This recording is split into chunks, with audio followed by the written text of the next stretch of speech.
celebration of the 37th anniversary of Jesus is Lord Church May Kawayan, we are enthralled to introduce to you our guest speaker for today. She is the Assistant Church Pastor of JIL Green Hills and the Anchor Head of Jesus is Lord Church Worldwide. We praise God for the anointed life bestowed to our dear guest speaker, and she is none other than Reverend Pastor Pressy Calas. As we continually stay in the presence, in the sweet moment with the living God. Tumayo po tayong lahat as we worship the Lord. Kung meron po tayong patuloy na bibigyan ng parangal sa umaga pong ito, wala pong iba kundi ang dakilang presensya ng Diyos Ama, Diyos Anak, at ng Diyos Banal na Espiritu. Palakpakan po natin our triune God in this very place. Hallelujah. Oh, we welcome you, God, in this very place. Be enthroned in our midst this morning as we honor your holy, wonderful, glorious name, Father God.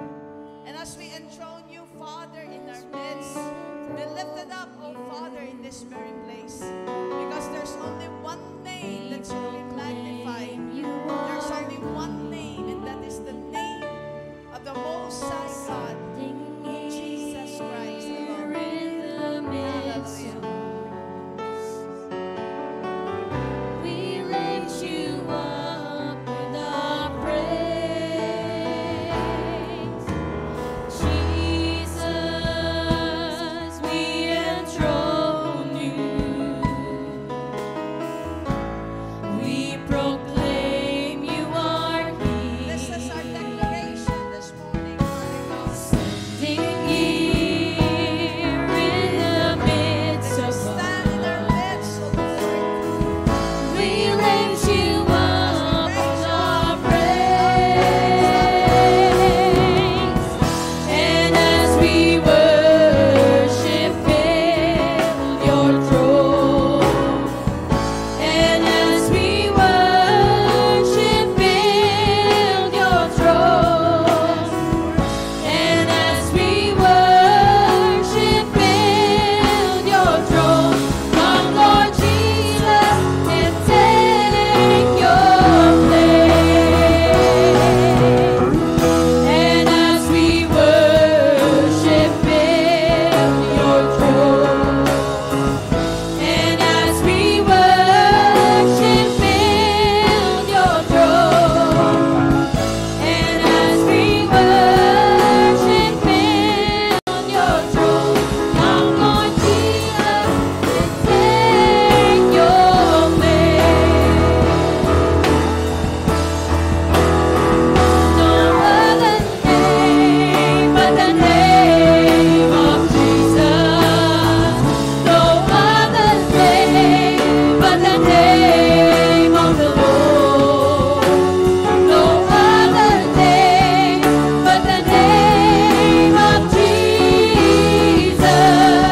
He's worthy of glory and worthy of honor and worthy of power and of praise.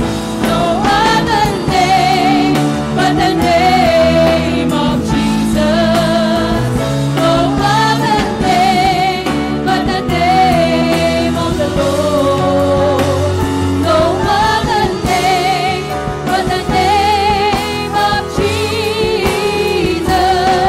He's worthy of glory and worthy of honor and worthy of power and of praise. He's worthy of glory and worthy of honor and worthy of power and of praise. Sa aming pong paglapit sa iyong natatanging pangalan ngayong umaga, dakilang Diyos, aming Panginoong Yesus. Pukawin mo ang aming mga puso, Panginoon, at patuloy mong limliman ng iyong kapangyarihan, Banal na Espiritu. Higit sa lahat, maranasan ka po namin sa aming mga buhay sapagkat ang iyong biyaya ay sapat at gayon na lamang sa bawat isa sa amin. Hayaan mo na lugar na ito ay makaranas na kakaibang malaya mo pong pagkilos. Let your Holy Spirit continually reign in this place. Let your Holy Spirit be upon this place. Let your Holy Spirit transform every heart, transform every soul that is being gathered in this very place, O God. Even as you cover the entirety of this building with your most precious blood, pahiran mo ng iyong langis na kapangyarihan ng apat na sulok, Panginoon, ng auditorium na ito sa pangalan ng Panginoong Yesus. At hayaan mo, O Diyos, na malayak ang mangusap sa bawat naririto sa umagang ito. Hayaan mo mga salita mo, Panginoon, ay magbibigay kalakasan sa bawat makakapakinig. And let your Holy Spirit give us the instruction that we need today. Even as you open the eyes of our understanding this morning, O God. Even, Lord, as you continually move in your own way, Father God. Habang dinadalisay mo ang bawat puso, ang bawat kaisipan, hayaan mo ang iyong kapangyarihan, ang malayang kumilos, magbigay ng kagalingan, magbigay ng panibagong kalakasan, magbigay ng panibagong katagumpayan, magbigay ng ibayong pagkilos sa aming mga buhay. Marami pong salamat.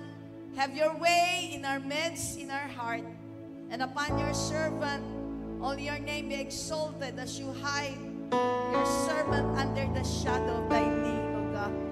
Be magnified, be glorified as we honor you. Alisin mo ang anumang kapakuran. Alisin mo, Lord, in the name of Jesus, anumang gawa ng kaaway. Alisin mo anumang pag-aagam-agam sa pangalan ng Panginoong Yesus. Bagkos palitan mo ang bawat lungkot at ang bawat lumbay ng kagalakan, kasiyahan. Papayapain mo ang mga nagugulubihanan. Papayapain mo ang bawat puso as you quicken every heart and every understanding this morning. We give you praise, we give you the glory, we give you the honor. This we ask, this we pray in Jesus' name. Everybody says, Amen and Amen and Amen. Sama-sama, hallelujah! Minsan pa po tayong magpuri sa ating Diyos. Sama-sama po natin siyang awitan, sambahin at papurihan. Hallelujah! Awitan, pupurihin at pupurihin ang pangalang Jesus, kailan pa man. Awitan, awitan at pupurihin ang pangalan. At habang nakatakas po ang ating mga kamay, sama-sama, sama-sama, awitan natin. Hallelujah! Sama-sama, itataas ang ngalan niya.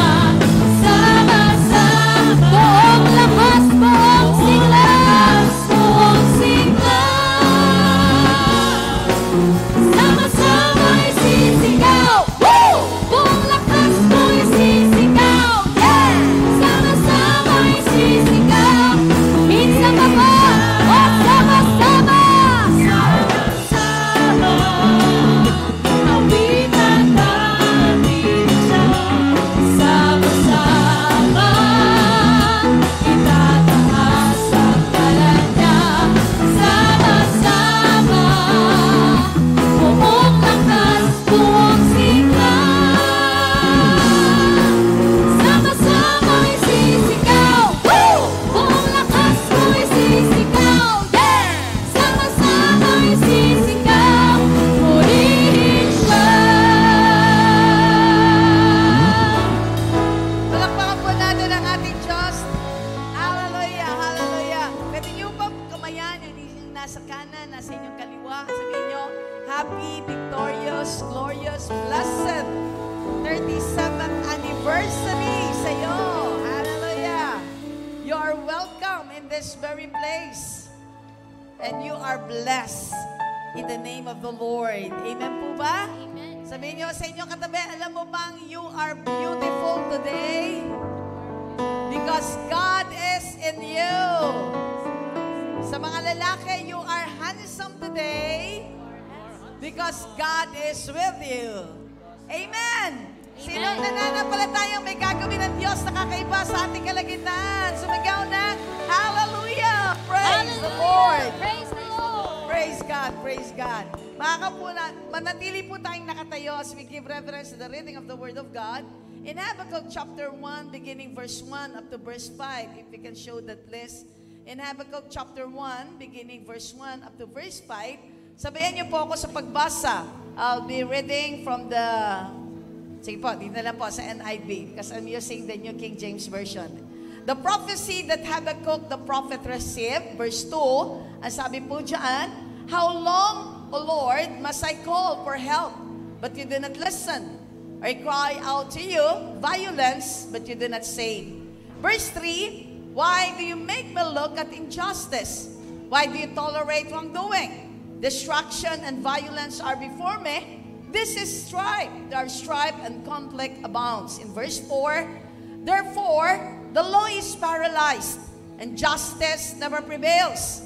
The wicked hem in the righteous, so that justice is perverted. In verse 5, sabay-sabay po tayo, look at the nations and watch, and be utterly amazed, for I'm going to do something in your days that you would not believe even if you were told. Sabihin nyo sa inyong katabi, may gagawing kakaibang bagay ang Diyos sa iyo sa araw na ito. May gagawing kakaiba. Amen! Amen! Hallelujah! Praise God! Nakakaupo na po tayong lahat as I thank you, Pastora Diwani Magaling Oliva and Pastor John for your invitation. Matagal na po sila nag-invite. Actually, bago pa po mag-anniversary, nagsabi na po sa akin si Pastora Diwani, hindi lang po ako agad maka-oo dahil po sa tinitingnan po natin yung mga schedules po. But it's a great honor, it's a great privilege. Salamat po at higit sa lahat sa pagpapaunlak din po ni Pastor Joey Crisostomo, my head pastor sa JL Music Museum sa Green Hills, na ako po'y napayagan, of course, under the direction of our spiritual director, Bishop Brother Eddie Villanueva. At kami pong lahat ay bumabati po sa inyo na isang matagumpay na happy 37th Victorious Blessed Anniversary. Ang inyo pong tema is a marvelous revival where the good and the faithful works and great wisdom in what is God about to do. Sa ating pong pag-aaral, moving on sa ating pong introduction, tingnan po natin as we move on. Ang sabi po dyan, Habakkuk the prophet, sabi po sa chapter 3 of verse 1 ng Habakkuk, a prayer of Habakkuk the prophet on Shigionot, whose name suggests embrace. Ang ibig sabihin po ng pangalang Habakkuk ay embrace. Siya po ay laging handang yumakap, lalo na sa mga naapi, lalo na sa mga nangungulila, lalo na sa mga taong nawala ng pag-asa. Ang aklat po kasi ng Habakkuk, pag sinuri at tinignan po natin, ito po ay nagbibigay ng isang patotoo, or this is a picture of a prideful people being humbled while the righteous is living by faith. Doon sa mga unang talatang binasa po natin, alam po nating may chaos na mga panahon pong yan. Because during that time, the northern kingdom or the northern territory was engaged in a greater conflict.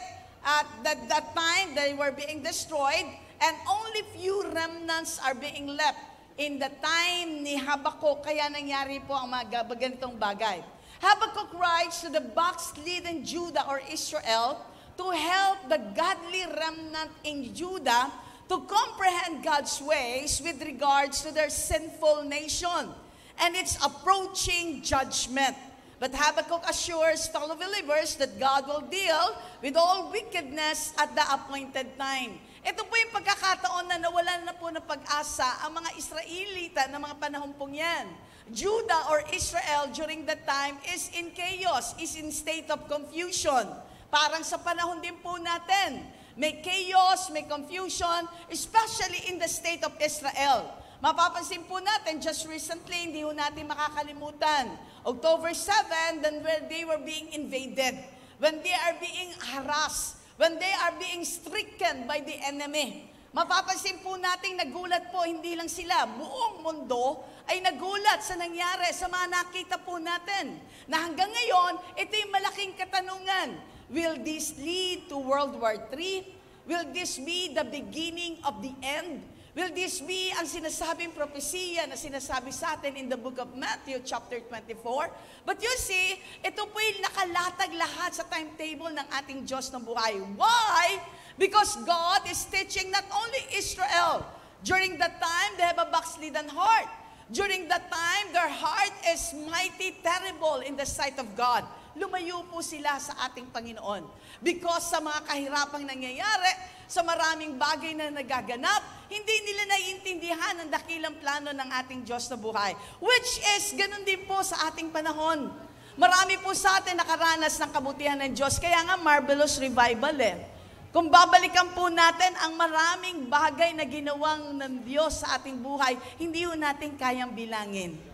Kung titingnan po natin isa-isa, paano po tayo nagsimula sa kawalan, hinango tayo mula sa putikan ng ating Diyos na buhay. Ngayon, naririto tayo sa mayamang habag at biyaya ng Diyos, ginagamit ng ating Panginoon para ang kanyang pangalan ay madakila at patuloy na maluwalhati. Si Pastor John po, nagpatotoo kanina, sabi niya isang adik na basurero. Ako rin po, nang nagsimula po ako, bago po ako nakakilala sa Panginoon, isang adik na estudyante naman po ako. Palaboy-laboy po ako kung saan-saan. Bagamat ang buhay ko po ay hindi rin kanais-nais, 3 beses po ako muntik magpakamatay. Sa 3 beses pong yun, ako po ay high na high sa droga. Yung una po ay talagang tatalon ako dahil ako may high sa droga, tatalon po ako sa building, sa school building na aking pinapasukan. There was a time I slashed my wrist dahil akala ko wala nang silbi ang mabuhay. Nuli ko nang nalaman, life is beautiful because there is Jesus. Amen? Ang buhay ay mabuti at maganda at mainam dahil may Jesus na nagbibigay ng kagandahan. Several things ang naganap, but one day, may instrumento ang Diyos na laging ginagamit para tayo po'y makakilala at mabago ang ating buhay. The first instrument is the Holy Spirit of the living God that convicts, that continually transform, and that continually begin to move at maghugis, magbuo muli ng magulo sa mabuti at maganda at matagumpay na buhay for the glory of the living God. Amen? Now, ito po yung kalagayan ng Israel that time. 37 years ang Jael may kawayan. Marami po ang dumating, marami din ang umalis. Ilan lang ang natira. Ilan lang ang naging remnant. But, katulad na sinabi ng salita ng Diyos, the just shall live by faith. Ang konti, ang remnant na yon, ang kayang paramihin ng Diyos at palawakin at isulong ang agenda ng Diyos, kayo po yaan. Amen? Sabihin nyo sa inyo katabi, ikaw ito. Salamat kasama kita ngayon. Salamat nandito ka ngayon. At hindi na tayo maghihiwalay. Kahit anong gawin ng kaaway. Sapagkat ang ating buhay ay para lamang sa ating Panginoong Jesucristo na magbibigay ng gantimpala at pagpapala at tagumpay sa lahat ng pagkakataon at oras ng ating buhay. Amen! Hallelujah! Glory to God! Para nyo narinig, nagsalita si Pastor Diwani. Isa lang mo yung anointing namin. Talagang pare-pareho lang po ang ginagawa ng Diyos. Moving on sa ating po pag-aaral, the first thing that we should understand is the queries to God. Ang chapter 1 po ay talagang patungkol po sa mga pagtatanong. Actually, this is a lamentation of Habakkuk to God. Siya po'y umiiyak na nanaghoy. At ang unang tanong niya po, sabi po rito, why doesn't God do something? There is strife, there is violence, there is crime, there is chaos, there is injustice. Iniquity is abounding so much, just like our system today. Wala kang makikitang magandang bagay na nagaganap, nangyayari. Minsan, naglalakad po ako sa isang lugar, at doon po sa isang lugar, papunta po ako na isang ospital, may pagpe-pray po ako. Habang naglalakad po ako, lumabas po ako sa parking, naglalakad po ako, may nakita po akong na dalawang kabataan. Gusto ko silang lapitan, kaya lang biglang-bigla yung isa naglabas na ng kutsilyo. At medyo natakot po ako, so ako'y nanalangin na lang sa sulok. Sabi ko, Lord, make a divine intervention sa mga kabataan to dahil sayang ang kanilang buhay kung mapupunta lamang sa ganong kapararaanan o walang kakwenta-kwentang bagay. Buti na lang may mga dumating pong security guard na nag-pacify at nag-ayos po sa kanila.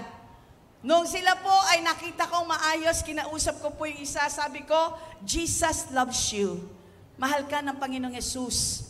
Huwag mong sayangin ang iyong buhay dahil merong katuturan at may pag-asa ang iyong buhay. Yung isa po hindi ko na nakita dahil umalis na, pero yung isa natutukan ko, sabi ko sa kanya, kung meron kang pagkakataon, kapatid, Brad, kung meron kang pagkakataon, gusto kong makasama ka sa mga gawain, sa mga Bible study. Isa lang po yan sa mga sample, sa mga nangyayari po sa atin. Makikita po natin ang ibang pamilya na nagkakaroon ng malaking hidwaan. Maraming pamilya ang hindi nagkakaunawaan. One time, after I preached sa Music Museum sa Green Hills, Child Green Hills, may lumapit po sa akin after the second service, umiiyak.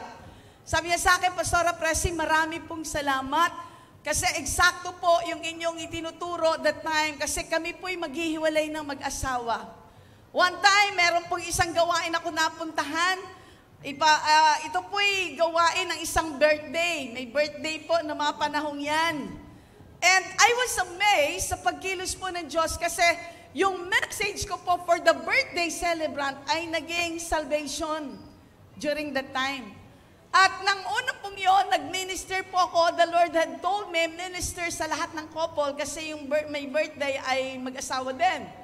So during that ministerial, I was speaking and I was ministering to all the couple. Nung papalis na po ako, may lumapit po sa akin. Sabi niya, pwede niyo po ba kaming ipag-pray? Sabi ko, sure. Saan church po ba kayo?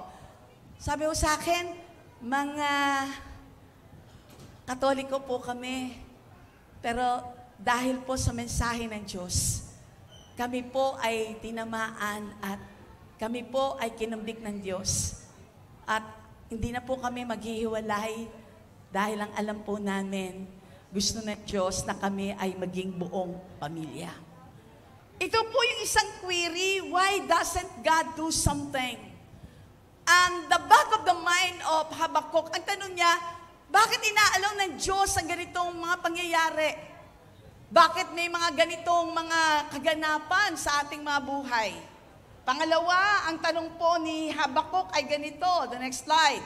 Sabi niya po sa Panginoon, number 2, na kanyang question, aside sa why doesn't God do something, sabi, why that God uses wicked men? Makikita natin sa Habakkuk chapter 1, beginning verse 12 and 17. The answer, God will use Babylon to punish you. Yung ang unang sagot po doon ng ating Panginoon is that I will use the Chaldeans, I will use the Babylonians to judge you. Ito po yung tanong natin minsan, di ba? Sinasabi natin sa ating isip, bakit yung kapitbahay ko na hindi naman natatakot sa Diyos? Bakit yung kapitbahay ko na ganito, ganyan, ay walang panahong makipagniig sa Panginoon? Napaka-salbahe, sorry for the term, sorry for the word.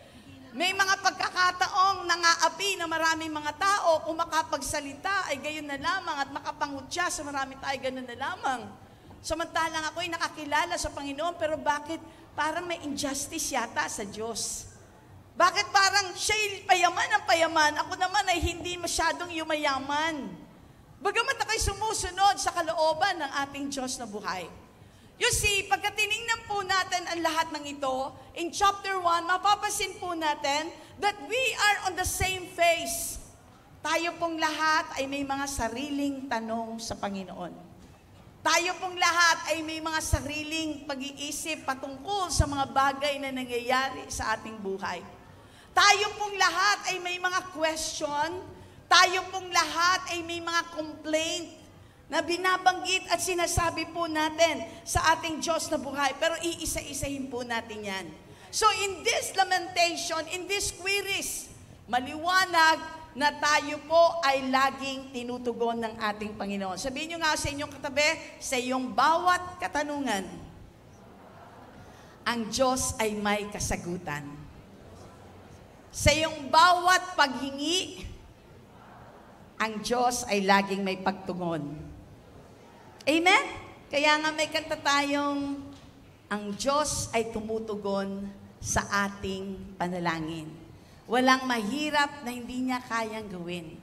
Kahit na tayo ay naninindim, kahit na sa mga pagkakataong nahihirapan tayo at nawawalan tayo ng pag-asa, pero may Diyos na tumutugon ng ating panalangin. Moving on sa ating pong pag-aaral, tingnan po natin yung 3 senaryo na meron sa aklat ng Habakuk. The first scenario is this, awakening of the revival. Napaganda po nung kanta natin kanina, there is just a great awakening. There's gonna be a great awakening. There's gonna be a great revival in our land. Can you feel this? There's gonna be a great awakening, and everyone who calls on Jesus' name will be saved. Ang unang senaryo, it speaks about the prophet's question and complaints. It speaks about the widespread of iniquity, violence, and injustice. It speaks such as this. Ang sabi po ng 2 Timothy chapter 3, beginning verse 1 to 5, if we can show that please. Ang sabi po ng salita ng ating Panginoon, in the last days, in 2 Timothy chapter 3, 1 to 5, but know this, that in the last days, perilous times will come. Pagka sinabing perilous, it speaks of a savage location. It speaks of difficult, dangerous, painful, fierce, grievous situation. And it describes a society that is barren of virtue but abounding with vices. Nawala yung kulturang magaganda ng Pilipino, nawala na yung opo. Nawala na yung mga paggalang sa mga nakakatanda. Nawala na po yung mga pasintabi na ating pong ginagawa. Nawala na po yung magpapaupo ka sa mga babae, basta nakaupo na siya, matutulog na siya, bahala kang nakatayo ng magtagal habang nagbabiyahe ang iyong sasakyan, ang iyong bus na sinasakyan. Are you with me? Nawala yung mga ganong bagay. Kasi ang sabi na salita ng Diyos, perilous times will come, verse 2. Men will be lovers of themselves, lovers of money, boasters, proud, blasphemers, disobedient to parents, unthankful, unholy. This is the characteristic of the generation now. This is what is happening now in our midst. In verse 3, it says, unloving, unforgiving, slanderers, without self-control, brutal, despisers of God. Verse 4, traitors, headstrong, haughty, lovers of pleasure rather than lovers of God. Ang mabigat, verse 5, having a form of godliness but denying its power, from such people, turn away. Sabihin nyo sa inyong katabi, layuan mo ang ganitong klaseng tao. Sabihin nyo uli sa kabila, layuan mo ang ganitong klaseng tao. Yung hindi marunong magpasalamat, walang ginawa kundi magreklamo. Yung walang takot sa Diyos. Yung hindi marunong sumunod sa kanyang mga magulang. Yung nangkakalat ng mga hindi ka nais-nais na kwento, kaya nauso ang marites. Yung mga taong walang ginawa kundi manloko ng kanyang kapwa. Yung mga tao na walang ginawa kundi mang-api sa kanyang kapwa. Maliwanag po ang sinasabi na salita ng Diyos. Have no dealings with them. Turn away from them. Pastora Presi, best friend ko yun. Paano ko siya dadalhin sa Diyos kung lalayuan ko siya? Ipanalangin muna po natin siya. At dumating ang pagkakataong makonvict po siya. At siya mismo ay magkaroon ng realization sa kanyang puso't isip na siya'y kumilala sa Panginoon. Tanggapin si Jesus bilang Panginoon, tagapagligtas ng ating mga buhay. That is the scenario number 1. Kaya po, moving on sa ating pong pag-aaral, tingnan po natin the next slide. This is also what is happening now in our generation. In our generation, we are also asking the same queries, raising the same complaint. Marami po tayong reklamo sa Diyos. Marami po tayong sinusumbong sa Panginoon. Marami po tayong mga bagay na tinatanong at minsan sinasabi natin, nakikinig ka po ba, Panginoon? Nakakaabot po ba sa iyong trono ng kaluwalhatian ng aking panalangin? May mga pagkakataong ang tanong po natin ay kawalan na ng pag-asa. May mga pagkakataon ang tanong po natin ay puno ng kalungkutan. Na nababanggit natin, bakit kailangan siyang mawala sa akin, Panginoon? Bakit kailangan kunin mo siya? Siya ang namamahala ng aming buhay. Siya ang aking kasangga. Bakit kinakailangan maganap ito sa aking pamilya? Bakit kailangan mangyari ito sa aking personal na buhay? Bakit kailangan ko itong daanan? At kailan ko ito lalagpasan? Ito po ang maraming kahinaing sa ating mga puso. In the book of Proverbs chapter 23, beginning verse 29, these are the recorded complaints that we have, if we can show that list. Ang sabi po sa Proverbs chapter 23, beginning verse 29, who has woe? Sino may mga kalungkutan, hinaing? Who has sorrow? Sino lubhang? Nahihirapan, may kalungkutan sa kanyang buhay. Who has strife? Sinong may kaaway? Sabihin niyo sa inyo katabi, hindi kita kaaway. Kaibigan kita. Kamanggagawa kita. Who has complained? Sino ang may mga reklamo? Who has needless bruises? Sino ang hindi nauubusan ng pangamba? Hindi nauubusan ng sugat sa kanyang puso? Hindi nauubusan ng mga pangyayaring nagbibigay kalungkutan, panghihinayang sa kanyang buhay?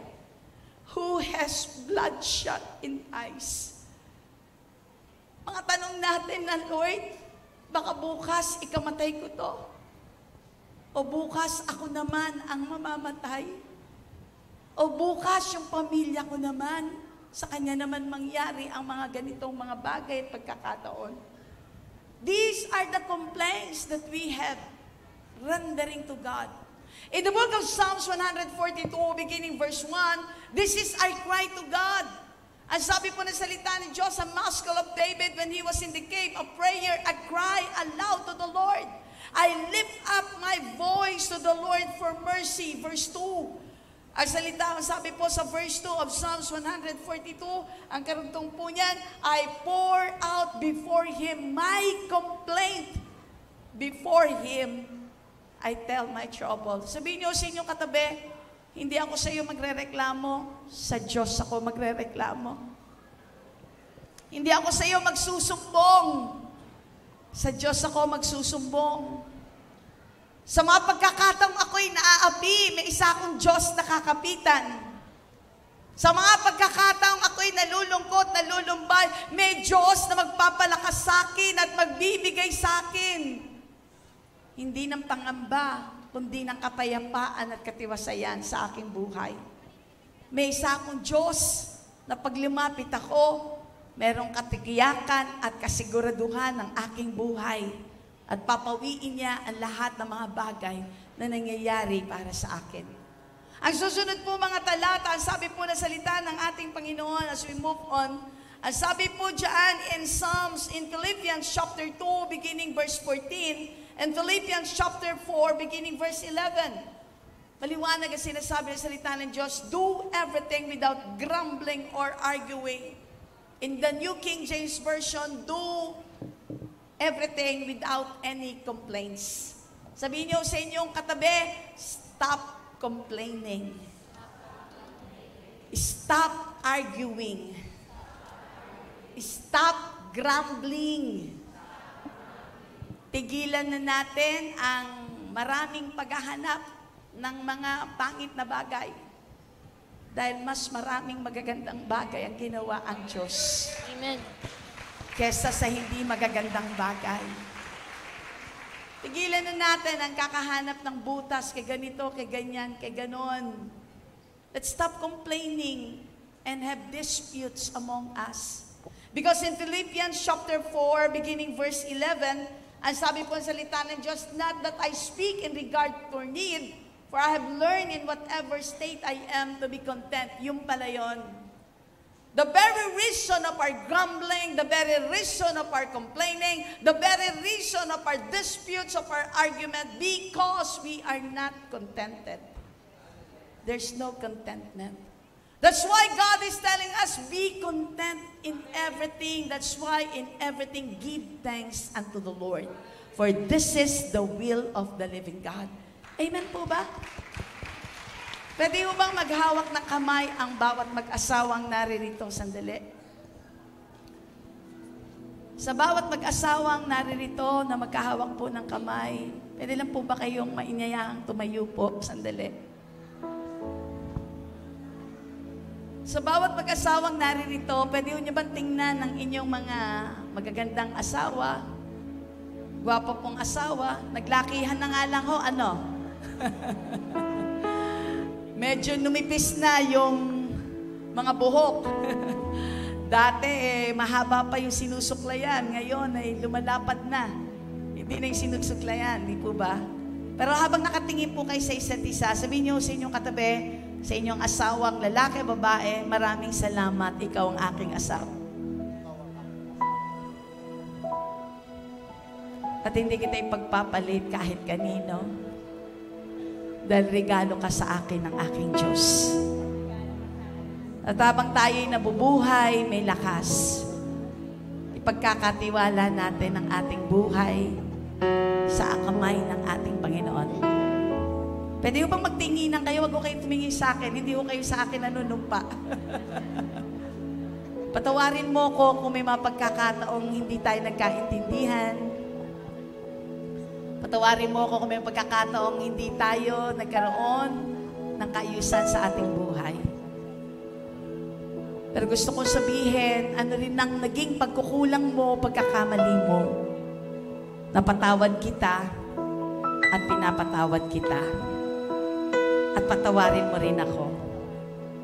Mula ngayon sa harapan ng Diyos at sa harapan ng tao, sa Diyos natin ilalapit ang lahat ng ating pagkukulang, ang lahat ng ating pangangailangan, ang lahat ng bagay ay sabay nating isusumbong sa Panginoon.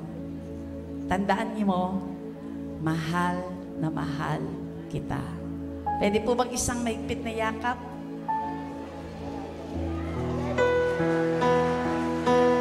Can we just pray for all this couple, please? Let's stretch forth our hands. Hindi po madali ang mga dinaanan po ng mga pamilyang ito.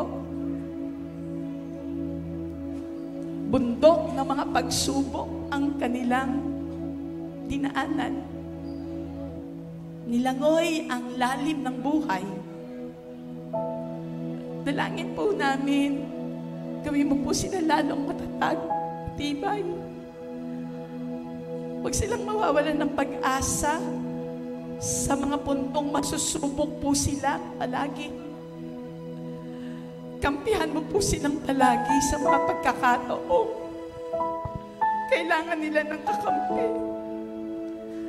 Gabayan niyo po ang bawat ama ng tahanan na naririto. Pwede po bang tumayo ang lahat ng ama ng tahanan na naririto? Gabayan niyo po ang lahat ng ama ng tahanan. May I ask all the fathers to stand? Gawabayan niyo ang bawat ama ng tahanan na naririto. Ilayo niyo sila sa anumang panganib. Ilayo niyo sila sa anumang tukso ng kaaway. Ilayo niyo po sila sa anumang pangamba, sa anumang gawa ng kadiliman. sa mga panghihina ng kanilang kalooban sa aming mga tatay. Palalakasin niyo po silang palagi. Bibigyan niyo sila lagi ng tamang direksyon. Help all the fathers to be decisive in everything. Help them, we pray in Jesus' name, to be established as the fear of the Lord embraces them. Ganon din ang bawat ina ng tahanan. Tumayo po ang bawat nanay na naririto. Ang bawat mga ina na naririto. God, kilala niyo po ang bawat nanay na naririto. Lalo na yung mga single parent na mga nanay at tatay. We remember them today. You know their arguments. You know their disputes. You know, God, the longings in their heart. Minister to them, not only to the couples, we pray. Minister sa lahat ng mga nanay na naririto. Yakapin niyo po sila ng mahigpit. Sa mga pagkakataong nahihirapan po sila sa pagpapalaki ng kanilang mga anak. Sa mga pagkakataong parang inabandono po sila ng kanilang mga pamilya. Embrace them, God, we pray in Jesus' name. And release your covering upon them. Strengthen them again. Strengthen them again.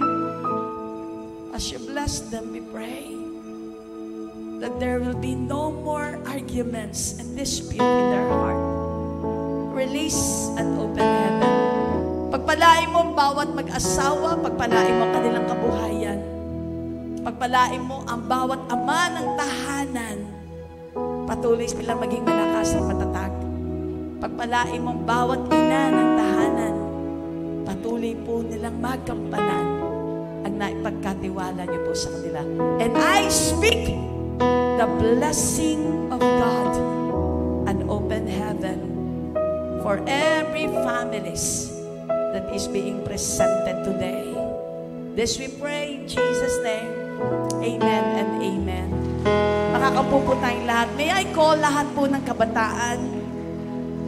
The Spirit of the Lord is just here. He wants to minister. Lahat po ng kabataan, pwede po bang pumunta po kayo dito sa harapan, please? All young people, please. All young people, go, mga anak. Asan yung mga nagsasayaw kanina? Punta kayo lahat dito. All young people, please. Come here. Come here. Jesus.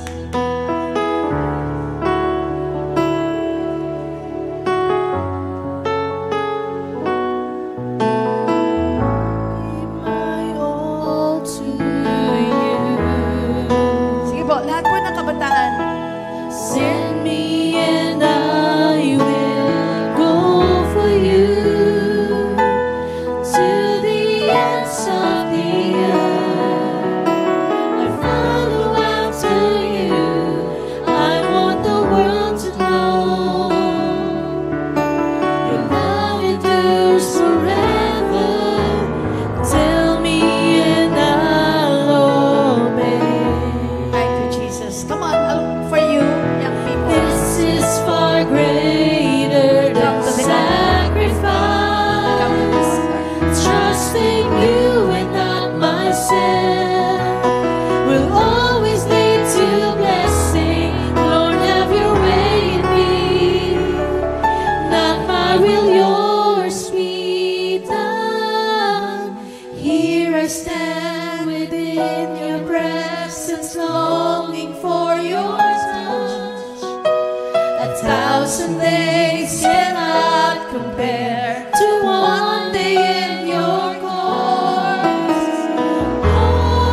is the command of the world because that is the system of the world. But you are the generation of God. You are the godly generation being raised up by God to trample the works of the enemy in this land. You are the mighty men and women of God that will be used by God to transform, to heal the land. You are those young men and women that is being loved by God,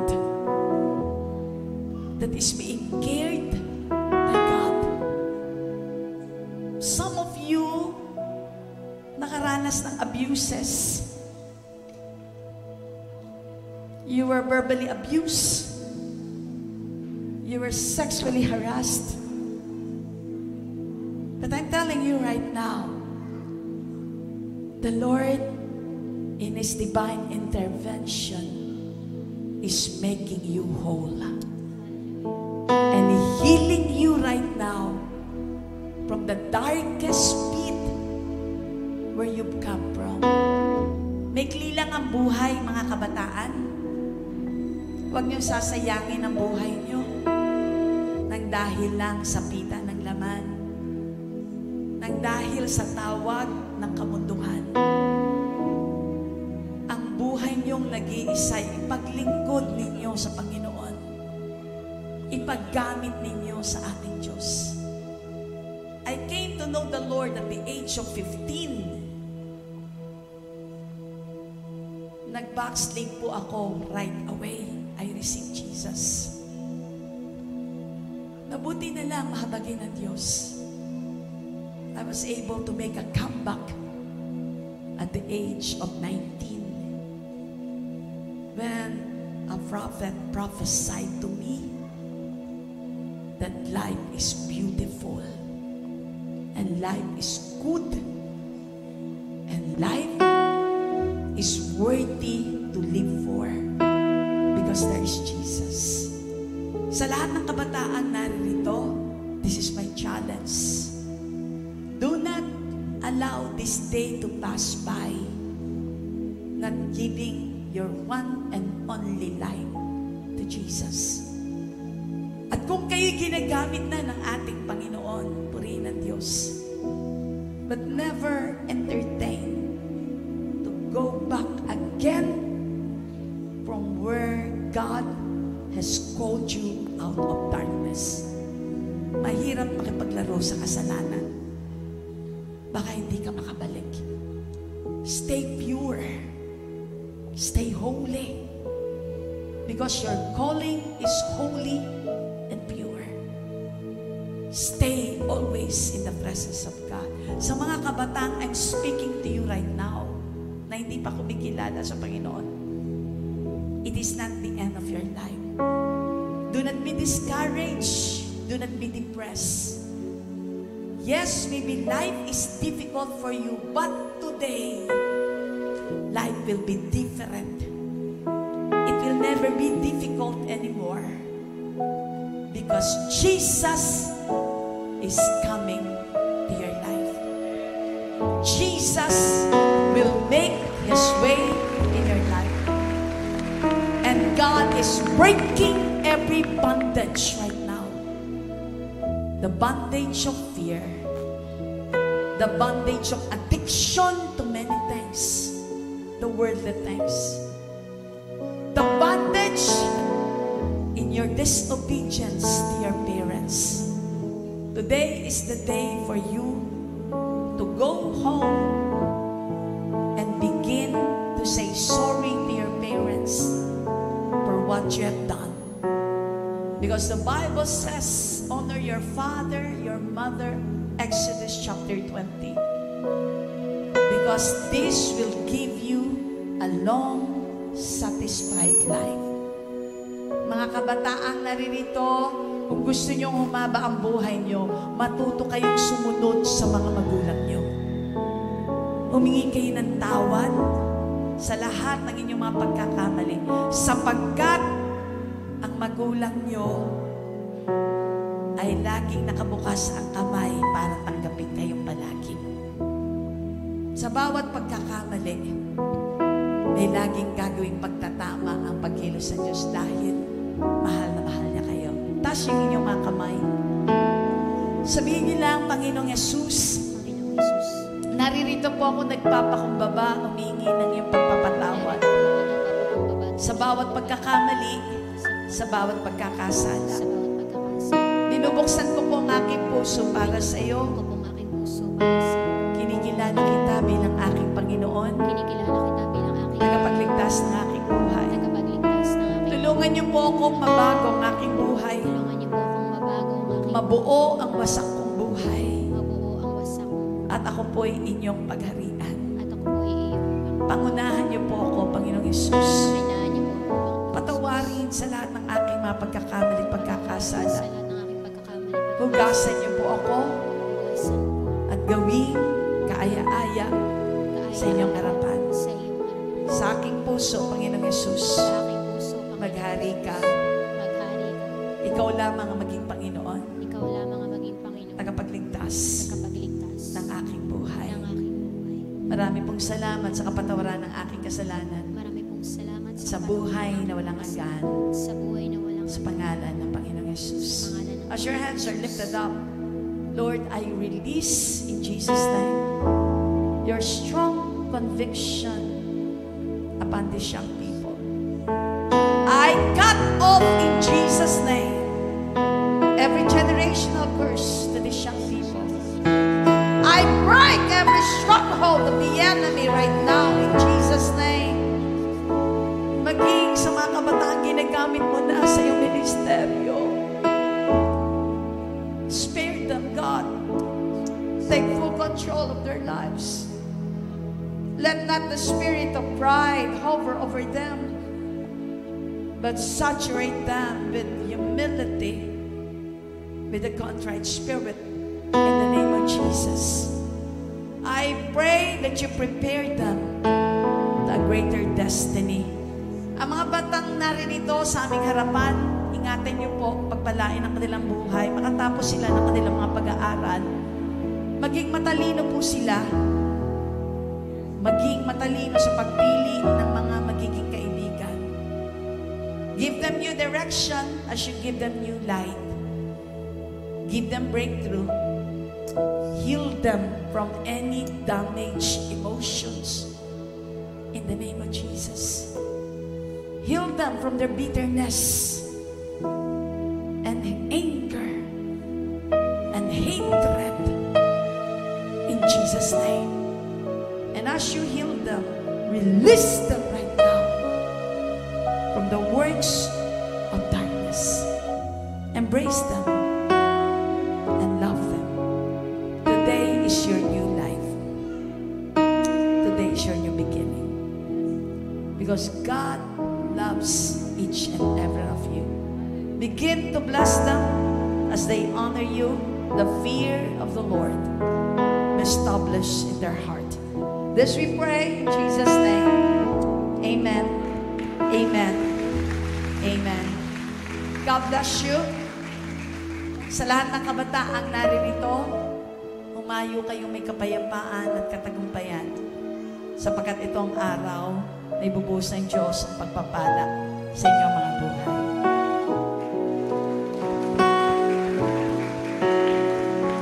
Makakabalik na po kayo sa inyong buwan. Here I stand within your presence, longing for your touch.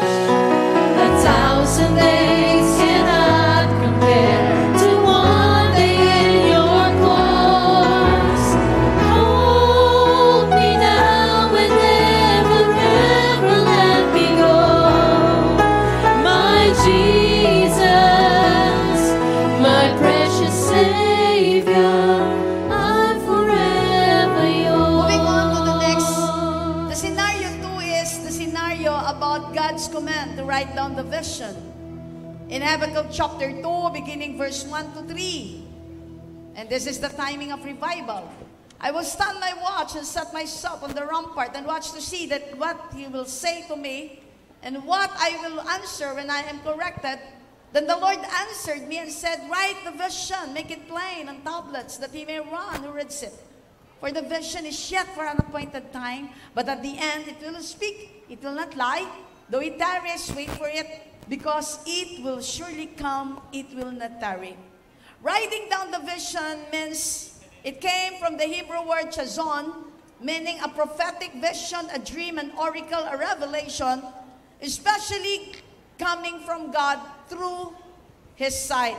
Proverbs chapter 29, beginning verse 18, ang sabi po ng salita ng Diyos, in the book of Proverbs chapter 29, beginning verse 18, without vision, God's people perish. Without direction, the people of God will never knew the very plan of the living God. That's why there is a time coming for the final judgment of the wicked. That's why dito po sa section na ito ng Habakkuk chapter 2, the very reason kung bakit sinasabi ng Panginoon, write down the vision, kasi ang pinapakita niyang vision kay Habakkuk is the vision for the wicked to perish. For the vision will come to pass, it will not tarry. Maliwanag ang salita po ng ating Panginoon. It discusses not only to write down the vision, but the coming judgment on Babylon. Sa ating pong generasyon, as we move on, mapapansin po natin, in this generation, next slide please, makikita po natin na meron pong time na sinet aside ang Diyos. There will be a termination point to wickedness in the world, as being stated in Ecclesiastes chapter 12, beginning verse 14. Because there is a time that is coming for the final judgment of the wicked. Mga kapatid, nasa huling araw po tayo. Ito po ang pagkakataong nililiglig ng Diyos ang lahat. The Lord is separating the sheep from the goat. Saan po tayo doon? Wala pong gitna. Kung paano merong lang langit at impyerno, wala pong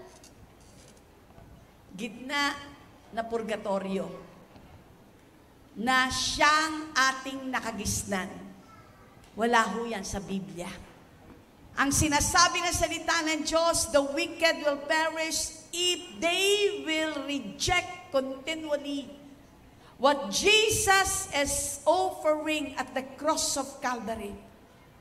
The reason Jesus died for us to be connected again to the Father, because we are separated from God because of sin. Pumasok ang sumpa ng kasalanan, kasabay doon pumasok ang sumpa ng kahirapan, pumasok ang sumpa ng kamatayan, dahil sa sumpa ng kasalanan, minana kay Adan at kay Eva. At maliwanag ang sinasabi ng salita ng Diyos, Romans chapter 6, beginning verse 23, the wages of sin is death. But the gift of God is eternal life in Christ Jesus. Kaya pagka natanggap natin si Jesus bilang Panginoon tagapagligtas ng ating buhay, ang termination natin sa langit, hindi sa impyerno. Kaya maintindihan po natin, there will be a termination point to wickedness in the world. In Ecclesiastes chapter 12, beginning verse 14, bibilisan ko na po ito. Ecclesiastes chapter 3, verse 17, everybody read. For God will bring every work into judgment, including every secret thing, whether good or evil. Sabihin niyo sa inyo katabi, walang matatago sa harapan ng Diyos. Lahat ng itinago nating kasalanan, secret sins, sa harapan ng Panginoon, nakahantad po lahat yan. Ano pa po yung sumunod ng mga talata? Basahin po natin. Ang sabi po sa mga susunod na talata, in Ecclesiastes chapter 3, beginning verse 17, I said in my heart, God shall judge the righteous and the wicked, for there is a time there for every purpose and for every work. Kaya sabi sa atin ng Diyos, watch out. Watch out your talk. Watch out your walk. Because we will be judged according to those things. That's why we could never judge a person by his own appearance. Because there is only one God who knows our walk and our talk, and He will be the one to expose everything in due season.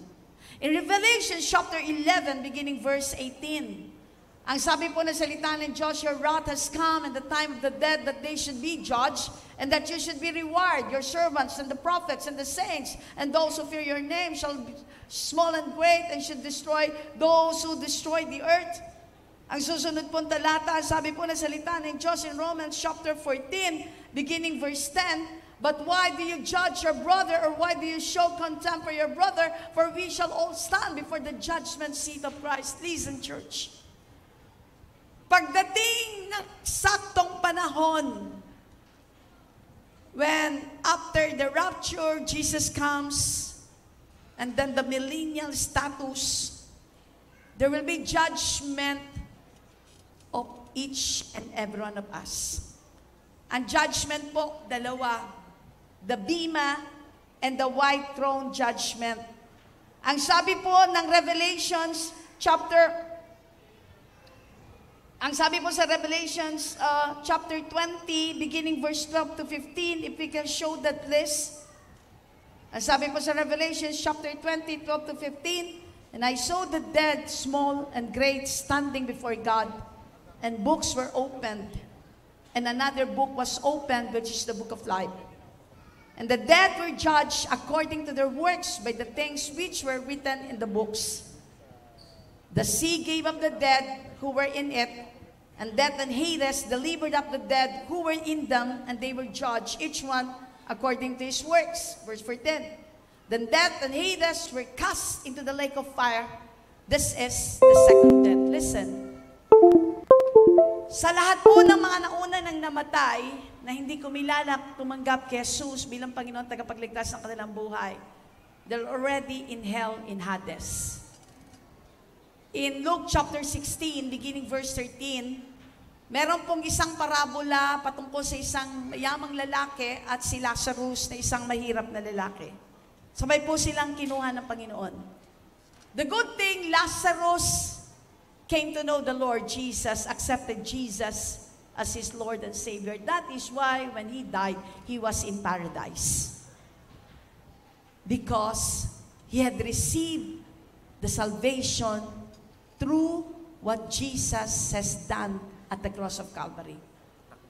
But because the rich man is so rich in everything, he thought he doesn't need God anymore.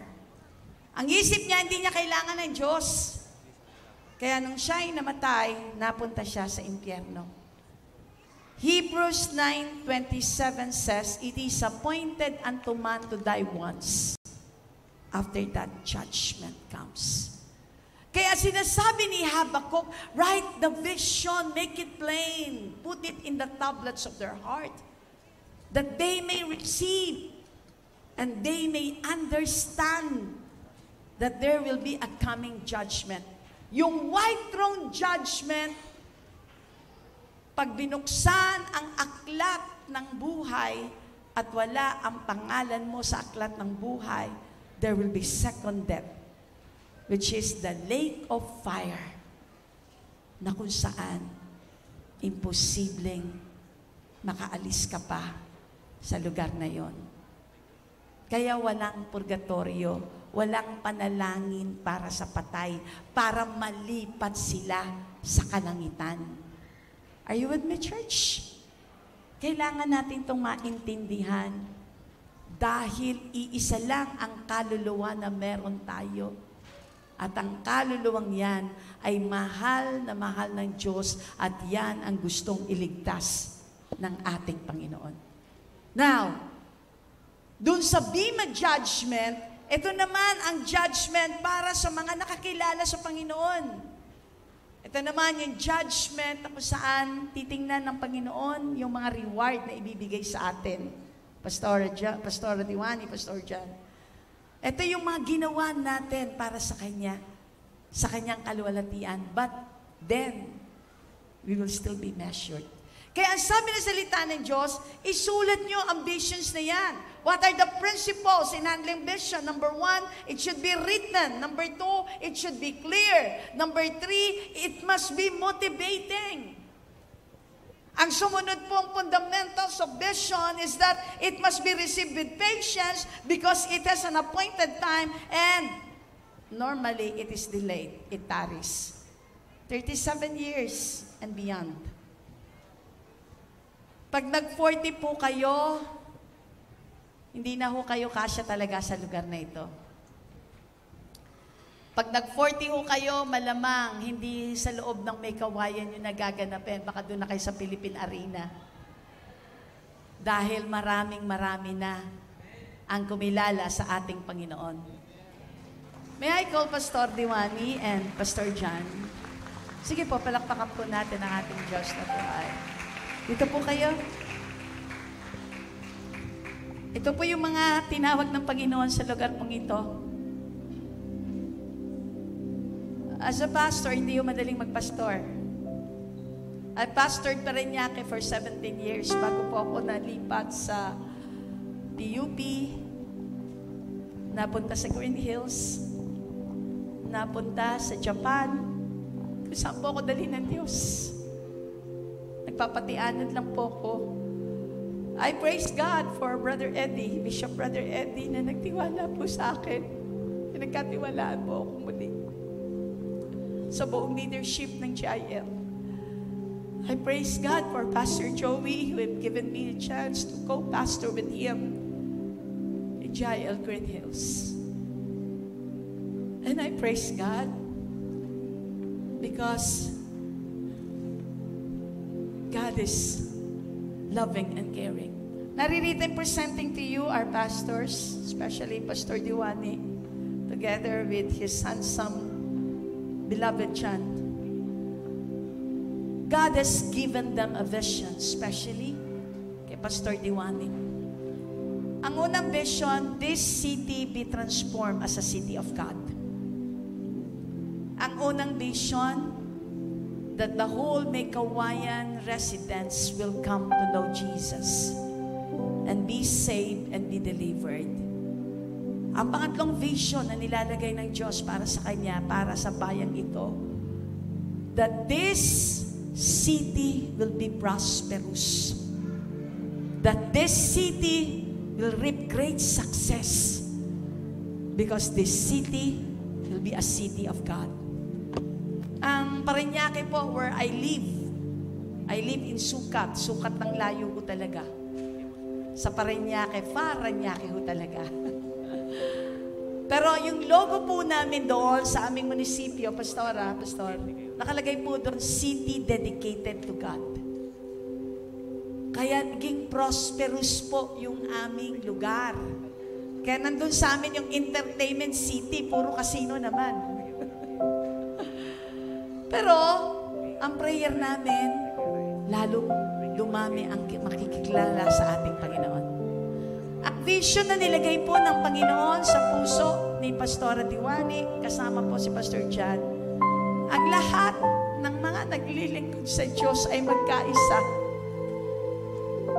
Ang lahat ng ginagamit ng Panginoon ay magkaroon ng iisang puso at isip, iisang layunin.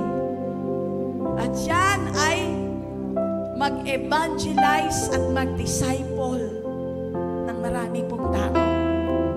Ang vision na nilagay ng Panginoon para sa church na ito, hindi lang ho kayo dumami, lumaki, lumago. But each and every one will be a pastor, an evangelist, a Bible teacher for the glory of God. Narito ho yung kanyang mga anak. Asa na isang tumutugtog. Ngayon ko lang ho nakita yung dalawang cute na mga anak ni Pastora Diwani at Pastor John. Na nagpapastor na rin pala yung panganay. Isa lang ang puso ng pastor.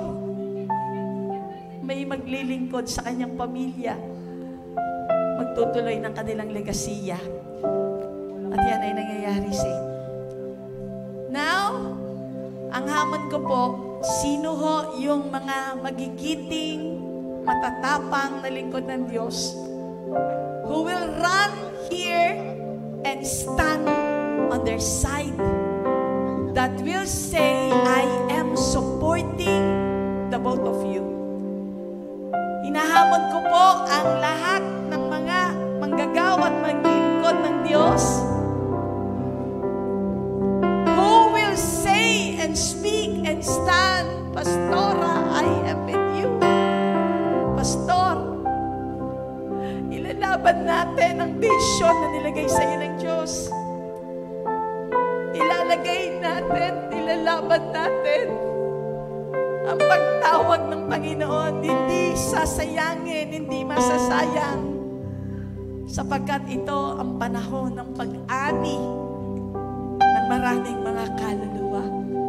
Hindi po madaling magpastor dahil mas marami yung batikos. Sino po ang matapang who will stand with us that will say, I appreciate you, Pastora. I appreciate you, Pastor Chan. Sino yung matapang na magsasabing, mahal na mahal ko po kayo, aking mga pastor, mga lingkod ng Diyos. Sino pong matapang sa atin na sasabing, pag-utusan niyo lang po kami, naririto po kaming kaagapay po ninyo sa lahat ng oras at pagkakataon ng buhay. Where are the CMTs? Stand on their back, please. Usog po kayo, Pastora. May I ask the CMT to be at their back. Sa lahat po ng tumango sa pagtawag, salamat. Salamat. J.L. Megawayan, here is your pastor who loves you and care for you so much. 24/7 lumuluhod para po sa inyo. 24/7 iniiyak ang inyong mga daing. 24/7 hindi natutulog para kayo bigyan ng pagpapayo. 24/7 binibigay ang lahat ng panahon at oras na madalas nakakalimutan ng kanilang mga sarili. Dahil yun naman ang sinabi sa salita ng Diyos, mamatay kami sa aming mga sarili. Naririto po ang inyong mga lingkod ng Diyos na tinawag, nagpagal. Ito naman po ang pagkakataong masumpungan po nila ang ating pagmamahal. Sapagkat ang pinakamasarap na masasabi natin sa isang lingkod ng Diyos, kasama niyo po kami, katuwang niyo po kami, mahal po namin kayo. At kung may mga pagkakataong nasaktan po namin kayo at nasugatan namin kayo, patawarin niyo po kami. At magsisimula po tayong muli. Please stretch forth your hands towards our pastors, our CMTs, our leaders. Magawak po kayo ng kamay. Dinadalangin po namin ang mag-asawang ito. Pastora Diwani, Pastor Chan, salamat for heeding the call. Salamat for obeying God. Salamat for touching heavens for many people. Salamat for not abandoning your faith. Though there are seasons that you are being tested, there were seasons that you almost give up. You almost lose hope. But now, this is the season of rewards, says God. This is the season of breakthrough. This is the season of new beginnings. This is the season that I'm going to use you, says the Lord, to enlighten many people. By the power of God, they will be convicted. By the power of the Holy Spirit, they will be renewed. By the power of God, they will be transformed for the glory of God. I've appointed you at such a time as this, says God. I've given you the mandate even now, says the Lord. See beyond what I can do more. Beyond what you can see and hope for. Just trust me, even as you trust the process, says God. And as you pray, I will hear. I will listen. And as you pray, I will answer. I'm giving you this land, Megawayan, for you to dominate, for you to possess. I'm charging you right now in Jesus' name, says God. Go, evangelize, proclaim the word. Heal, deliver, with great signs, wonders, and miracles. Here are all your CMTs. May instances di kayo nagkakaintindihan, may mga pagkakataong you need to rebuke each other. But because of the love of God, that will not separate you from each other. Pagpalain mo lahat ng CMT as Aaron and Hur. Salamat sa mga matatapang na tumayo na nagsabing, Pastora, Pastor, kaagapay niyo po kami. Bless them, and beginning today, let their leadership flourish, and let their leadership in the name of Jesus Christ of Nazareth abound with great signs, wonders, and miracles. Let them experience a greater prophetic move. Beginning today, you will prophesy. Beginning today, you will see great acts of God as you prophesy. Beginning today, there will be healings in your ministry. And there will be greater signs, wonders. Believe as you receive. Do not fear. Do not doubt. Because I have called you in this, such a time as this. You will see the fruit of your labor. These are the fruit of your labor.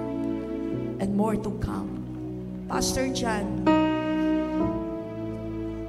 most of the time you're saying, I'm just working behind. Most of the time you're saying, nasa gilid lang po ako. Sa mga kabataan, nasa gedli-gedli lang. But no, God says, I know how you have worked. I know how you have worked. I know how you have took all the challenges. And thank you for being faithful. Thank you for remaining supportive to Pastora Liwanag. Thank you for being the armor bearer. Thank you because now you will shine for the glory of God. Receive a fresh anointing as you evangelize. Receive a fresh anointing as you do the works for God and of God. Receive even now. This we pray in Jesus' name. Amen. Amen.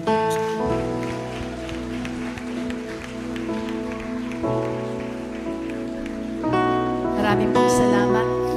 Tumayo po tayong lahat.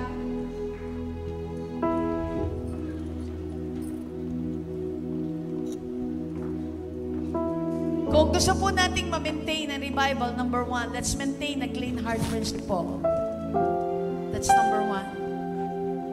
Ang clean heart principle is guarding the heart, having a broken spirit and a contrite heart, and always a repentant heart with confession. Ang pangalawa lamang po for us to maintain the revival, to be sustained, pangalawa, always remember this, that we shall be living by faith. Because by faith, the Lord will supply everything. At ang pangatlo, immerse always the presence of God through songing in the Spirit of the living God. Taas po natin ang ating kamay sa ating Panginoon. Ang sino mang may sakit at karamdaman, ay bigyan niyo po ng kagalingan sa oras mong ito. Lumapit po ang lahat ng may sakit at karamdaman sa oras pong ito. As the Lord is ministering right now, merong may bara sa kanyang puso, mataas ang kanyang alta presyon, may problema siya sa kanyang blood sugar. Somebody has a pain in the pelvic right now. Please come. Come as the Lord will minister to you right now. At habang lapit po ang lahat ng nangangailangan ng pagtangkilik ng Diyos, taas po natin ang ating kamay. Sabihin po natin, Panginoong Jesus, I need you today.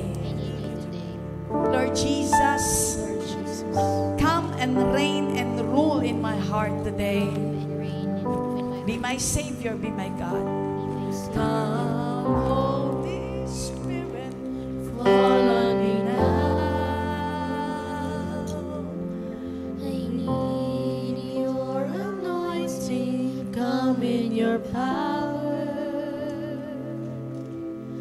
I love you, Holy Sige po, lahat po ng may pangangailangan You're sa Diyos. captivating my soul, and every day I grow to love you more. Sa lahat po na may sakit at karamdaman, ipatong niyo po ang inyong kanang kamay sa bahagi ng inyong katawang may sakit at may karamdaman.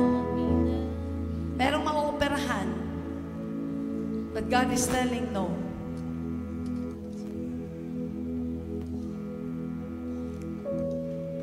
May bukol on the breast. God is healing you right now. May problem sa prostate. The Lord is touching it in the name of Jesus. Meron kayong problema in the eyes, in your hearing, may scoliosis. The Lord is repairing everything. Even the heart is being repaired. Diabetics is being healed. Thyroidism, even tumors is being touched by God right now. Nahirapan kayong lumakad, merong hindi makabangon agad pagising sa umaga. Oh, Jesus. Hallelujah. Thank you, Lord. Padaluin mo ang kagalingan sa bawat lalaki at babaeng ito. And ask the pastors to lay your hands upon them, please. Lord, I speak sa buhay ko, gawin ang nais mo.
walang katulad, ika'y nag-iisa, ikaw lamang, wala nang iba. Sa'yo ang aming awit, tingin ang aming tinig, isisigaw sa buong mundo. Ikaw ang tunay na Diyos, ika'y walang katulad, ika'y nag-iisa, ikaw lamang, wala nang iba. Sa'yo ang aming awit, tingin ang aming tinig, isisigaw sa buong mundo. Ikaw ang tunay na Diyos, ika'y walang katulad, ika'y nag-iisa, ikaw lamang, wala nang iba. Sa'yo ang aming awit, tingin ang aming tinig, isisigaw sa buong mundo. Ngalan ng Panginoon at ng kanyang Espiritu, wala na po kung ibang hinahangad, kundi magkita-kita tayo sa kalangitan sa tamang panahon. Kaya samantalahin po natin ang anointing ng marvelous anointing. Come forward as fast as you can. May iaabot po sa inyo ang ating team. Sabi nga po, ang simbolo po ng revival ay apoy. Amen po ba? Naiso ng Diyos na uuwi po kayo, dala sa inyong pamilya ang kakaibang apoy ng kapangyarihan ng Diyos. Mag-aapoy tayo sa kapangyarihan ng Diyos. Are you ready to receive the power of marvelous anointing? Come on, J.I.L. May Kawayan. Catch the marvelous anointing. The power of anointing. Shandarabakaya lalalakiando rasika lalabahay. Shandarabababahande. Habang inaabot po sa inyo, praise God. Gagawin po natin ito as a prophetic gesture. Ang apoy ng kapangyarihan ng Diyos. Ang marvelous anointing. Dadali natin kung saan tayo nakatira. Saan tayo nilagay ng Panginoon. Are you ready to receive the power, the marvelous anointing?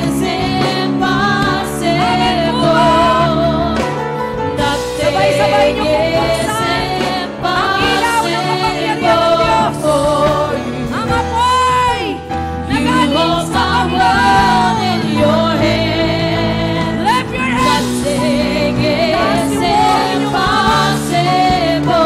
Bandarabababakaya labahay. From the crown of our heads up to the sole of our foot, we declare the marvelous anointing coming down. The power of the Lord. Hallelujah. Thank you, Lord.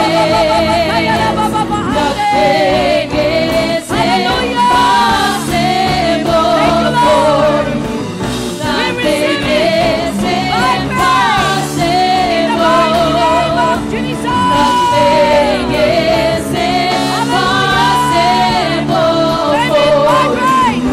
Narito, Panginoon, ang mga head of the family.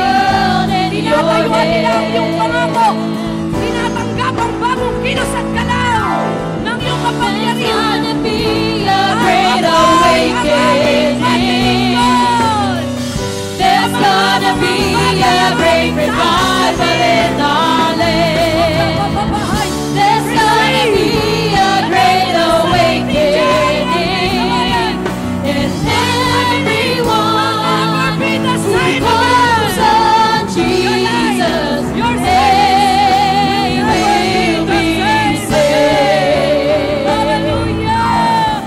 There's gonna be a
Ilalaki na po namin, Panginoon, ang kakaibang galaw ng iyong kapangyarihan.